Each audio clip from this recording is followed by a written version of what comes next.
हामीहरू चाहिँ रुममा पुगिसकेको छौँ है, हेर्न सक्नुहुन्छ है। धेरै राति पुग्यौँ है, 11 बजे पुग्यौँ यहाँ।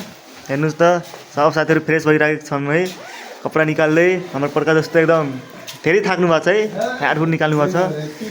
सब हाम्रो रुम आजको यही है, आजको बसाइ यही छ हाम्रो जनकपुर। अनि मन्दिरको ठ्याक्कै छेउमा छौँ है हामीहरू, मन्दिर पछाडि नै हेर्न सक्नुहुन्छ। त्यहाँ अगाडि चाहिँ मन्दिर चम्किरहेको छ है, टल्किरहेको छ। त्यही मन्दिरमा चाहिँ हाम्रो राम अनि सीताको बिहे भएको हो। यही मन्दिरमा हाम्रो राम सीताको बिहे भएको मन्दिर है, हाम्रो रुमबाट देखिन्छ। भन्जाको पनि बिहे आज भोलि यहीँ गराइदिउँला भन्जा श्रीको बिहे, यहीँदेखि बुहारी उठाएर लिएर जाउँला। ल दोस्त, यहाँ उतासम्म कस्तो लाग्यो तिमीलाई?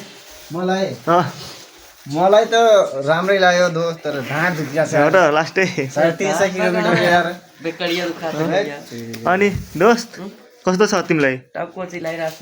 हो र ठिक छ। ल टिका धेरै ढिलो पुग्यौँ यार। कस्तो छ? सोचे थिएँ 11 बजे पुग्यो। ऐसा हो? कस्तो लाग्यो यहाँ? यहाँको यात्रा बाटो कस्तो छ? बाटो त ठिकै छ यार, तर धेरै टाढा अब पूर्व हो त टाढो भइहाल्छ के अरे। अब नि कुछ रह्यो दार्जिलिङ। अब हाम्रो साथीहरू है, यहाँ छौँ हामीहरू। दार्जिलिङ